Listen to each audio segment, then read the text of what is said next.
Hey everyone, I just wanted to show you in this tutorial how to fix holes in the knees of pants, especially if you have young boys. It's a skill that is just going to come so handy over the years and save you so much money.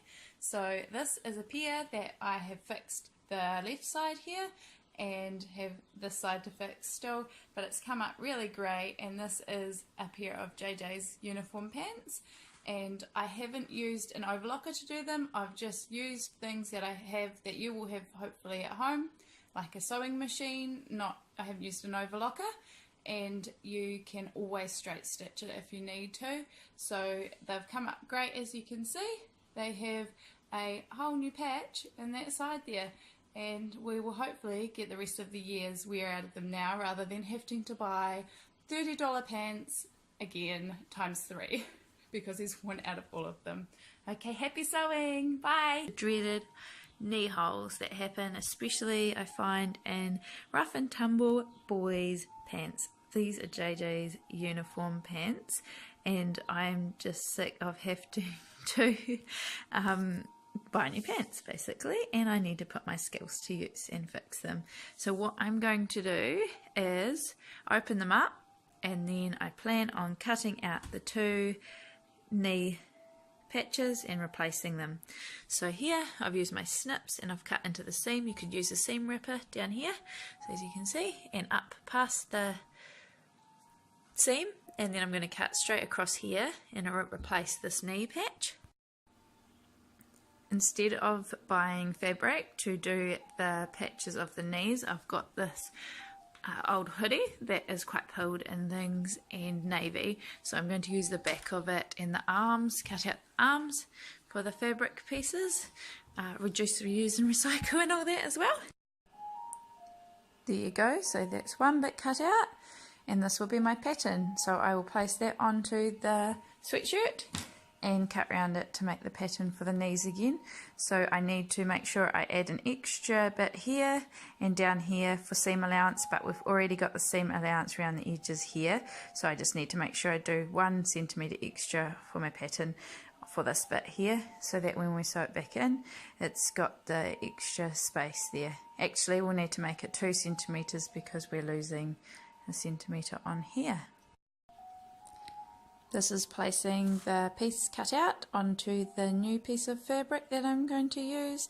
Like I said, make sure you do another 2 centimetres seam allowance up at the top and bottom to make sure that it sews back onto the pants. Seam allowance is still here, you can see where it's still dark down the sides, but we've had to cut the fabric, which takes away the seam allowance there because it's all been in these little seams. So we have to create our own again. So 2 centimetres top and bottom.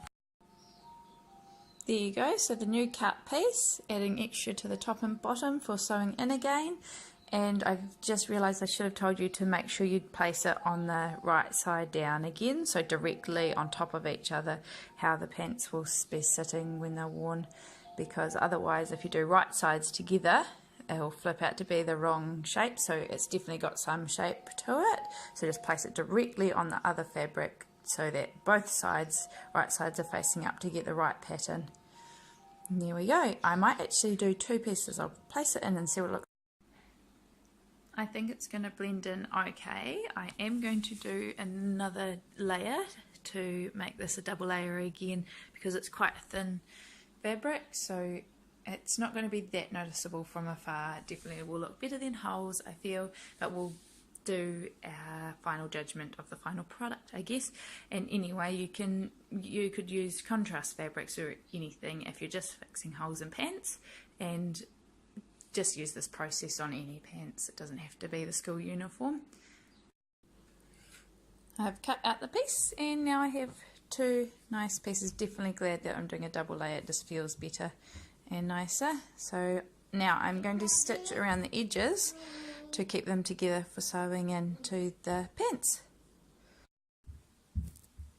Just showing you my pinning around the edges like that to hold it in place while I go around the edges about at a foot width. I've sewn around the edges at 0.5, just about a foot width, a little bit under because I don't want to catch it in my sewing all the pieces together.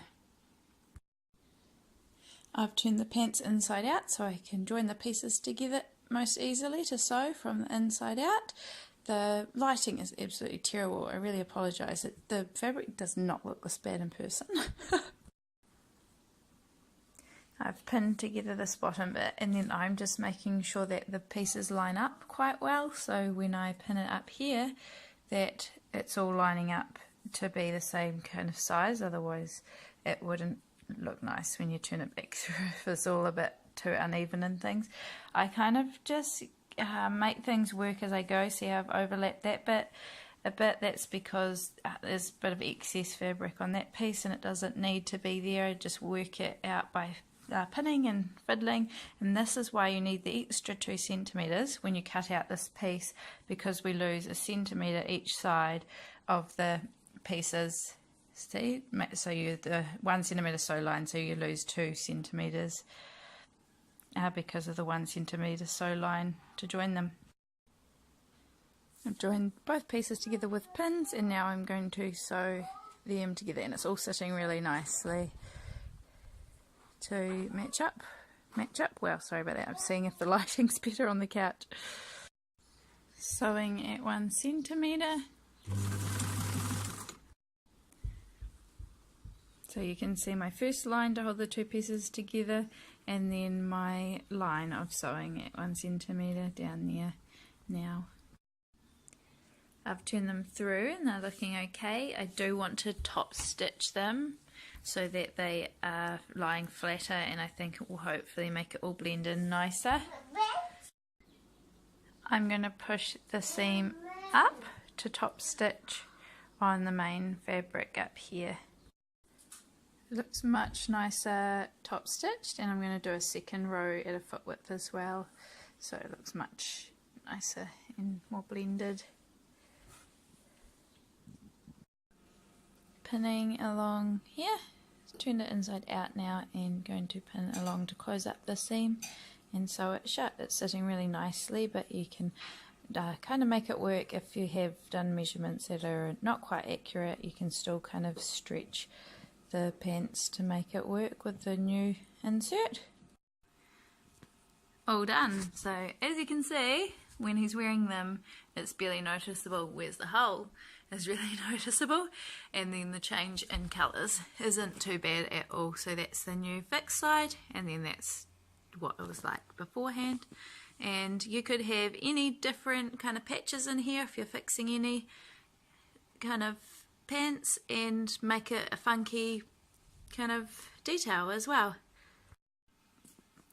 As you can see, he's keeping me busy with all the holes in his pants, and if you wanted to, you could sacrifice one pair of the pants to make these ones perfect without the change of the colour in the knee, but it's very hard to tell the difference, to be honest, especially once he's wearing them. So maybe if you do have an old hoodie, or you can find a old piece of clothing at the op shop to use and sacrifice for these kind of mending patches for uniforms and the same colour, then yeah. Or you could get a 1 metre of fabric or so if you really couldn't find anything. Thank you for watching, everyone. I hope you enjoyed my tutorial and you found it helpful. Please leave messages or comments below if you enjoy my videos, because I'm always looking for hints and tips to improve my tutorials and how I can help people as well, and what might help you understand it and things. Excuse my videos, they're taken on my cell phone. This is the way that I'm going to actually get them put up on YouTube, because I don't have any fancy software and things to be able to do that and to get the videos to you. Even though they're not the best quality, I apologise, but that is just the way it kind of has to be for me to get them actually finished, done, and onto YouTube for you to use. Maybe, who knows, over the years I might be able to get a team together to help me do a more polished tutorials and better lighting. Sorry about the lighting in my video. And yeah, all the best with sewing. Just try even sew by hand if you don't have a sewing machine, or you can pick up sewing machines really cheap as well on Trade Me and things if this is something you think you'd be able to do over the years with your boys wrecking their pants over and over and over again. Okay, thank you. Bye.